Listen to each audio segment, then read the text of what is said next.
Druid looks absolutely amazing, and I can't wait to be a fire-breathing dragon destroying hordes of monsters. Now, quick disclaimer, this build is pure theory craft. It's not even a build actually. Druid is a new class and we don't have any specifics yet, but that's exactly what makes it exciting for me at League Start. I'll be exploring the potential options for this build, like skills, passives, offensive and defensive scaling, ascendancies and some other tips and tricks. If you want a perfectly safe, proven League Starter, Druid is absolutely not it. But if you love experimenting and discovering things as the League unfolds, you're in the right place. Now enough yapping, let's listen to this clip from Talkative Try and Jonathan about the ultimate ability, Flame Breath. For example, the Wyvern Flame Blast, in its kind of default incarnation. So this is just aside from totems, right? Yeah. So this is the one where the Wyvern flies up and starts burninating everything. In its sort of default incantation of that, it's an ultimate really. You should be using it as like a boss ability if you get the opportunity. You know, like you heavy stun the boss, you start burning it, and the way that one works, by the way, is that it actually stacks ignites that add together. So unlike other ignite in the game, which you have to do a big hit. Yeah. This is a type of ignite where like every time you hit them, the ignite grows and grows and grows and grows. So like that one there is like a kind of interesting thing with that particular thing. So it actually works really well against bosses where you can stack the ignite really huge. But we also wanted to make sure that that ability, if you want to, you can do a build which is going to get you to the point where you're just like burninating like the whole map, like you're just continuously flying around in the air for ages doing things. But it does take like, you know, you need this unique and you need like a few things like to get to the point of you're doing that. It does require a little bit of effort, but the key thing is we wanted to make sure it is possible to use an ultimate ability as a clearing skill should you really want to go down that route. It's just, you know, not the default case, as I said. Okay, let's talk about the Druid and the skills. Alright, so very quickly, as you all probably know, the Druid uses new weapon type talismans. These are two-handed weapons and they require strength and intelligence, right? And once you have a talisman, you can select all three, you know, shape-shifting abilities, right? So you can choose between, as you can see here, the wolf, the bear and the wyvern. I'm gonna be focusing mostly on the wyvern, but especially early game when you're leveling, you probably want to keep your options open, right? And take some quite generic notes on the passive tree and just level with everything, right? Try everything out, try out the skills, see what you feel like, because it's very likely that, for example, maybe the wolf or the bear is much stronger early game than the wyvern, or vice versa, right? We don't know and we're gonna figure that out. One thing I want to point out here is the pounce ability by the wolf. It's kind of a gap closer, you know, that also is a slam. So I think that's very good to weave into your rotation or when you're just moving through the campaign in general, because it allows you to damage, close gaps and move a little bit quicker. So wanted to point that thing out. Now my main focus is going to be the ultimate flame breath, right? I want to get to a state where I can just clear the whole map, flying in the sky, breathing fire everywhere, and yeah, just play the game like that. But it's gonna take a long time to get there. Now, the damage numbers on these look, we don't have the numbers, right? But the potential is there, right? As you can see by the clip earlier. There's a video by Dreamcore where he goes a little bit more into the potential numbers and what the implications might be for the ignites. So I'm gonna link that down here in the video. It's a great, in the description, it's a great video. I'm not gonna repeat it, you know, just have a look, right? But what's interesting here is that, first of all, more ignite magnitude, right? Now that's very unique, so that's a very important scalar, right? More. And basically this means that all our more modifier is just fixed, right? So now what we need to do is increase the magnitude of the ignite, as well as the base damage. That's the main focus I think that we're gonna go for. Interesting thing is that this skill uses mana and rage, right? So we need not only mana, but we also need to find a sustainable and consistent source of rage. Now, what is rage, right? So let's have a quick look at that. Rage PU2, right? And it's basically a buff that if you don't use it, it grants you more attack damage per rage, right? So in general, even if you don't use it, it's a good damage multiplier, right, while you're using other skills. And then when you use it for a skill like Flame Breath, obviously you're gonna get a payoff there, right? So Flame Breath right here. And let's look at the tags, AoE, channeling, duration, etc. Fire, right? So what's interesting about this is that this is an AoE skill, and if you look at all the skills for the Wyvern, right, like Rolling Magma right here, AoE tag, right, Wing Blast, AoE, Devour, AoE, Oil Barrage, AoE, Flame Breath, AoE, right? So if you can pick up a couple of AoE nodes on the tree, it's going to be very efficient for your overall kit of spells. Right, now let's have a look at the other spells that are available here for the Wyvern. Right, so Flame Breath we've seen, Devour. This is just going to be some sort of a filler skill in the beginning of the game or maybe the mid game, just to generate power charges, as well as it's just a very easy cull, right, on either bosses or other enemies. So very, very useful to have. Oil Barrage, it's not really something I'm gonna build on in the long term, but you know, because it uses power charges, right, and I want to not focus on this payoff skill but on something else, but it is a very easy source of exposure, right, and that's when you do elemental damage, you always want to build in a source of exposure if you can. Maybe late game we're going to use something like Rakiatis Flow, right, like a different lineage support gem, so we don't want to use sources of reduce resistance, but especially in the beginning, exposure and maybe a curse like flammability is going to be very good for bossing. Then what we got, Wing Blast.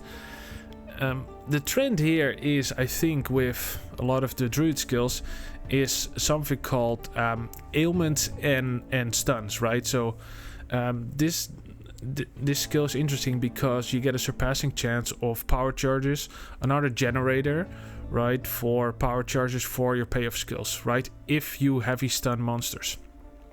Now what's interesting here is that, we'll go back here, one of the spirit gems that's available is Overwhelming Presence in this tier, right, that's already known, and what it does is reduces ailment and stun threshold of monsters in your presence, as well as increased R magnitude from quality.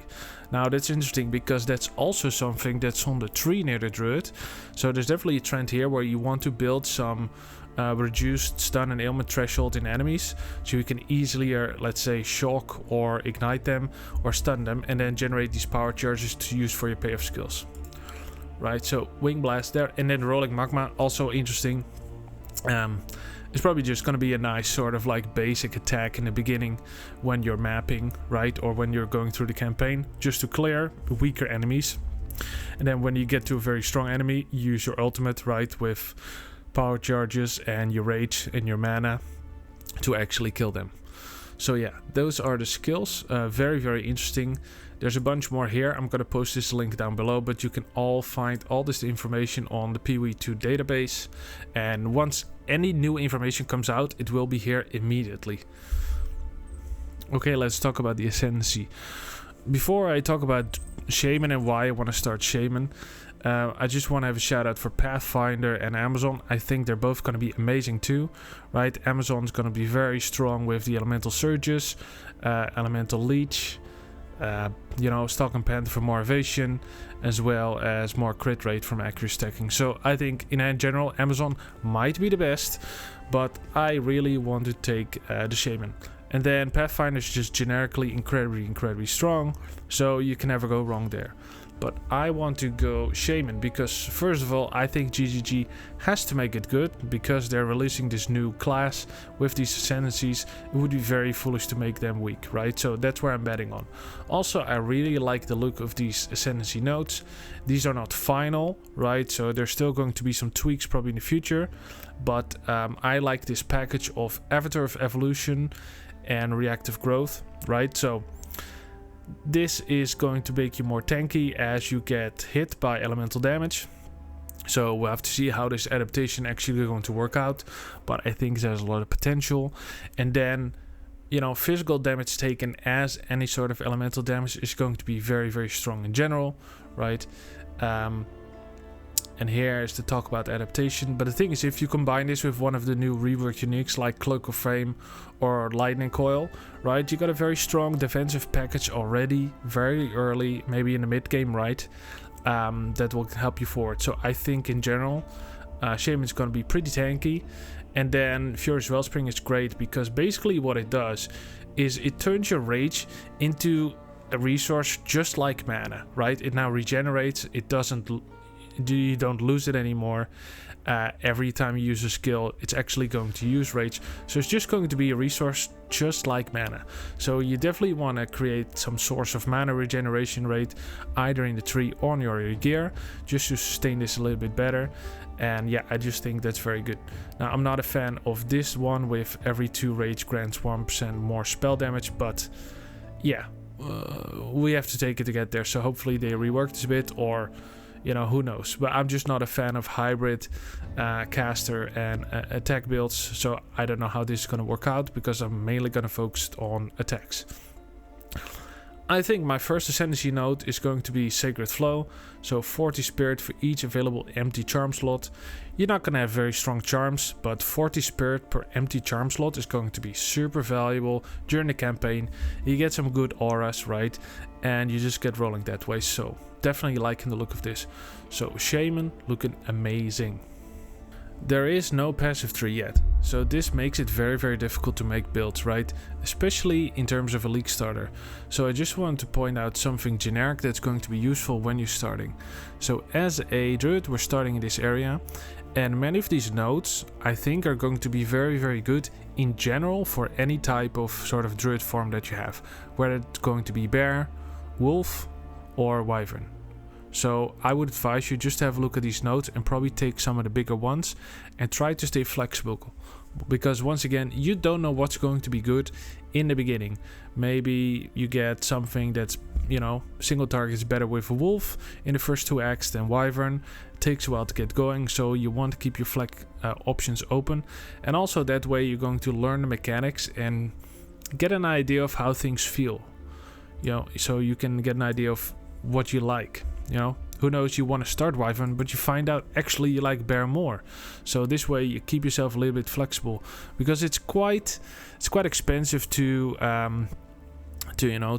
move passives and to build your tree around trying to test a lot of things. So you want to be flexible in the beginning, and then just go in the direction of things that you want to build. For example, me, I will probably go fire, so I take some of the fire nodes here and fire cluster here, and then maybe go north this direction for some ailments and some damage, and also keep an eye out for things like rage generators. So for example, this one I think is pretty good. Probably everyone is going to take this kind of cluster, because 5 rage on hit, especially if you don't have any invasion, is going to be very good just to keep a lot of rage going. So yeah, that's it. That's all. I'm not going to go any deeper in this. A lot of things are going to change, but just try to stay flexible. I think that's going to be useful at league start. Last but not least, I want to talk about some unique options that we have for the druid, and the wyvern in particular. The main resources that we'll need to keep going for the flame breath are rage and mana, and ideally also power charges for the empowered version. So first of all, we have Breath of the Mountain Sapphire Charm. This charm will give us power charges whenever we take cold damage. How do we take cold damage? Well, we could use the Avatar of Evolution Ascendancy node and Scold's Bridle in combination to convert physical damage that we take with Scold's Bridle to elemental damage. This will trigger a charm.